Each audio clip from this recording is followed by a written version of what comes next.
Hey guys, so tonight I'm at the farm.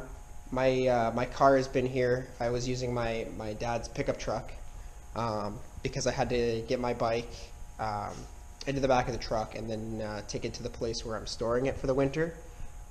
Couldn't find a ramp to get it there in the back of the truck and then back out once I get it to the storage place.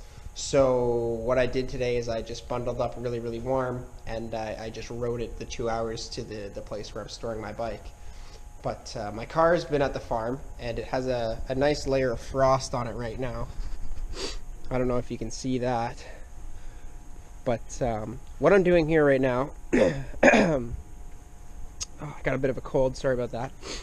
And what I'm doing right now is the previous owner that I bought this from had done a lot of work to the cooling system. It needed a new radiator and everything like that, so they put like performance parts in it and an upgraded cooling system so that in the hot summertime it's it stays nice and cool. You're not going to overheat while you're driving the crap out of it with the revs up near the rev limiter and all that.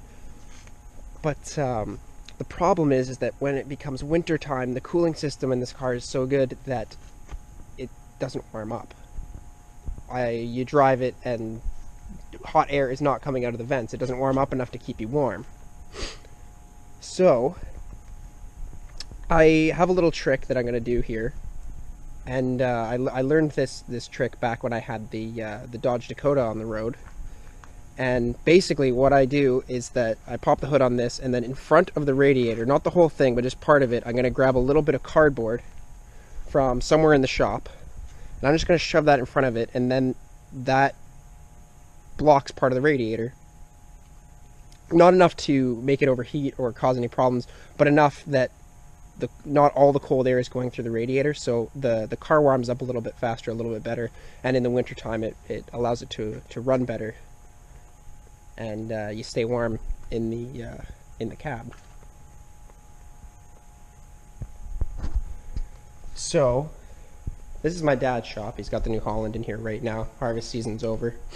But somewhere in here I have to find cardboard. There's a box there. I might cut out a piece of that.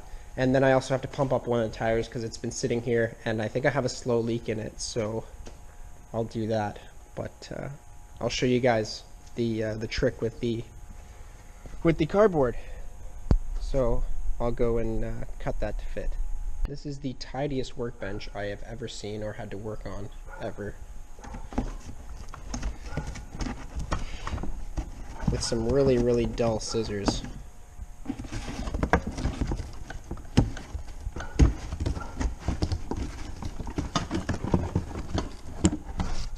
Oh yeah, these things are trash. Time to find another tool. There's got to be something around here somewhere.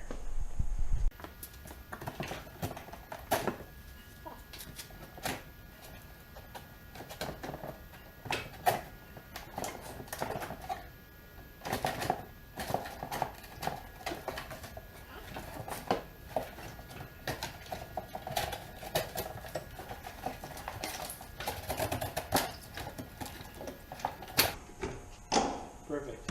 Hopefully that'll be good. And then I just slip that down from the radiator, bend the top back a little bit, and fold it in itself, and should keep it good and warm.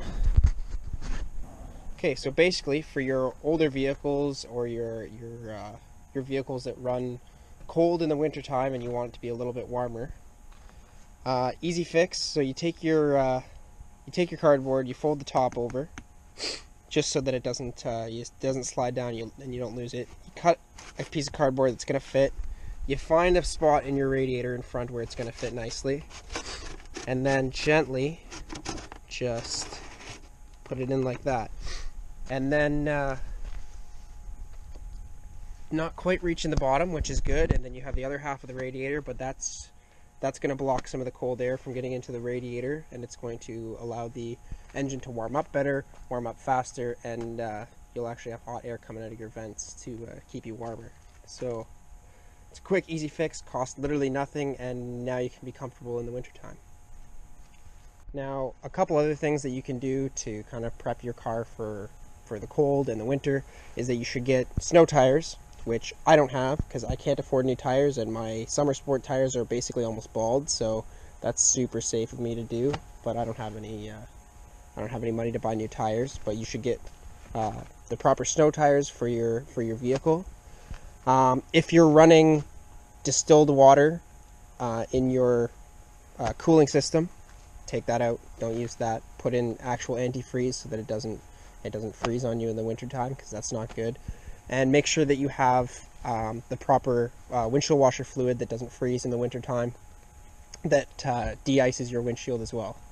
And then other than that, just your normal maintenance. Make sure your oil's changed. Make sure it's if your car can run a thicker and a thinner oil, depending upon what type of year it is. You should be running the thinner oil in the wintertime, because the colder it gets, the more viscous the oil will be.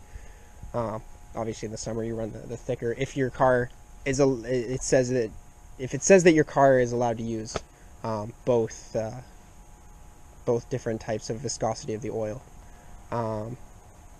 Make sure that the things on your back windshield, if you have them, the heaters that are in it, make sure that they're working so that you can de-ice or defrost the back windshield so that you can see out of it. But other than that, most cars are set up to go all year round. There are a couple tricks and stuff, like the thing I showed you with the cardboard that you can do, but other than that, cars are pretty tough. Anyways, I hope that was helpful, and I hope you enjoyed. And it's getting cold out. It's been snowing a little bit, so might be able to get some winter Canada things going on with snowmobiles, four-wheel drive Jeeps, and the snow. So, hope you enjoyed. Coming soon in a future episode of That Amateur Car Guy.